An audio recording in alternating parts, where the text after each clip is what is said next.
Good morning. তো আজকে আমরা কথা বলবো একটা স্পেসিফিক টাইপ অফ ফ্র্যাকচার নিয়ে, সেটা হচ্ছে আমাদের কলার বোন ফ্র্যাকচার। নাও কলার বোন যেটা হয় না, আমাদের কলার বোন ইজ আ ভেরি এটিপিক্যাল বোন, ঠিক আছে না, কিন্তু খুব মজাদার। এবার জিনিসটা হচ্ছে অনেক টাইমে কলার বোন যখন ফ্র্যাকচার হয়, ইউজুয়ালি যখন কোনো ইনজুরিতে কলার বোন ফ্র্যাকচার হয়, তখন যেটা টু টাইপস অফ কলার বোন ফ্র্যাকচার।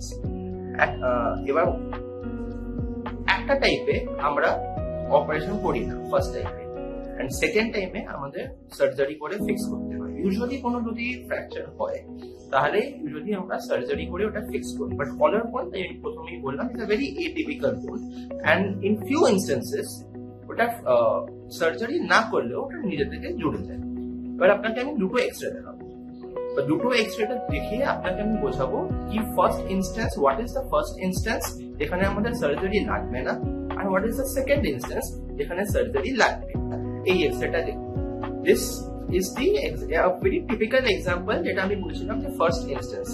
আপনি দেখতে পারবেন এক্সরেতে কলার বোনে দুটো টুকরো হয়েছে, কিন্তু দুটো টুকরো খুব একটা সরে যায়, তার মানে কি ডিসপ্লেসড হয়নি। ওরা মোটামুটি নিজেদের মধ্যে একটা কন্ট্যাক্ট রেখেছে, বা যখন সরেছে অল্প একটু সরেছে। This is the first instance. Now এইসব ক্ষেত্রে আমাদের সার্জারির দরকার পড়ে না। আমরা কি করি, একটা ফিগার অফ 8 ব্যান্ডেজ অথবা একটা ক্ল্যাভিকাল ব্রেস দিয়ে পেশেন্টকে আমরা বলি যে আপনি 1 মাস এই ব্রেসটা করে থাকবেন। এই ব্রেসটা ইউজুয়ালি আপনার শোল্ডারের যে ড্রুপিং শোল্ডারটাকে স্ট্রেট করে রাখবে। তার জন্য কি হবে, যেটা আপনার এরকম ফ্র্যাকচারটা ধরে একটুখানি সরেছিল সেটা একটু ডিস্ট্র্যাক্ট হয়ে নিজের জায়গায় আবার বসে যাবে, আর উইথ ইমোবিলাইজেশন ওইটা জিনিসটা নিজে থেকে জুড়ে যাবে। This is the first case. কিন্তু এবার আমরা আসছি সেকেন্ড কেসে।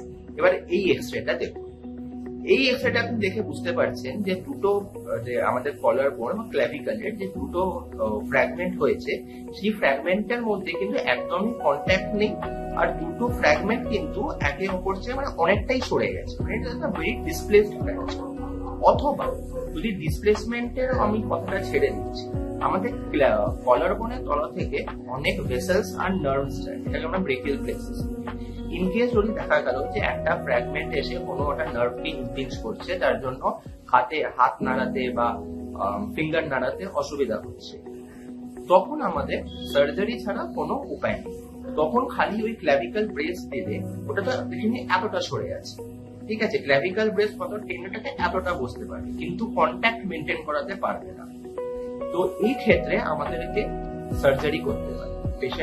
পেশেন্টের ক্ল্যাভিকালের বোনটাকে আমরা প্রথমে জিনিসটাকে নিজের জায়গায় বসিয়ে এর উপর থেকে আমরা একটা প্লেট আর স্ক্রু দিয়ে জিনিসটাকে ফিক্স করে রাখি।